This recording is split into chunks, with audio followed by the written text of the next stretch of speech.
by अरमान राज। बीत गेले 22 करबै 23 के तैयारी, छोड़ी के जान तू गेले ससुरारी। बीत गेले 22 करबै 23 के तैयारी, छोड़ी के जान तू गेले ससुरारी। दी हला जखम सब भूले बहुगे, नया साल में नया मल पटे बोगे, तोरा जैसा न मल के भूले बहुगे। नया साल में नया मल पटे बोगे, तोरा जैसा न मल के भूले बहुगे।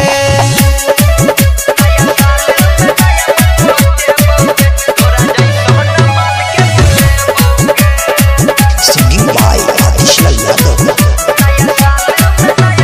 DJ Arman, DJ Arman.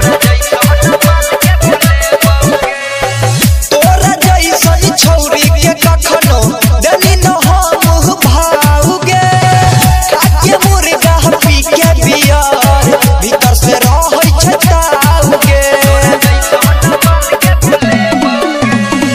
तोरा जैसन छौरी के कखनो देनी न हम भाउगे, खाके मुर्गा पी के बियर भीतर से रहै छै ताउगे।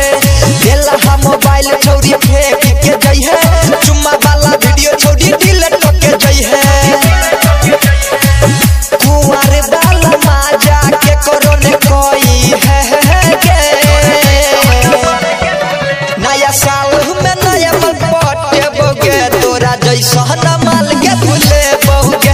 नया साल में नया मल पटे बोगे, तोरा जैसा न माल के भूले बहुगे।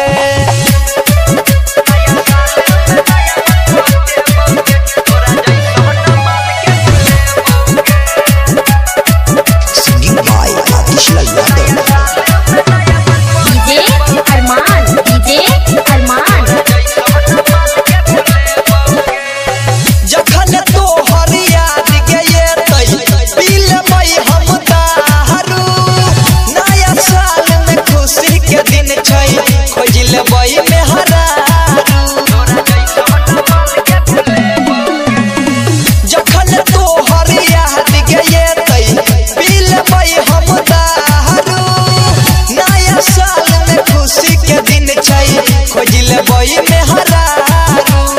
यादव आतिश के भूल तू जई है, सत्यम को हम के अपना बनई है। छवरी कुमार की के फंसे बैगे, नया साल में नया मल पटे बैगे, तोरा जैसा न माल के भूले बैगे। नया साल में नया मल पटे बहुगे, तोरा जैसा न माल के भूले बहुगे। सहेली रिकॉर्डिंग स्टूडियो तनवाही चौक।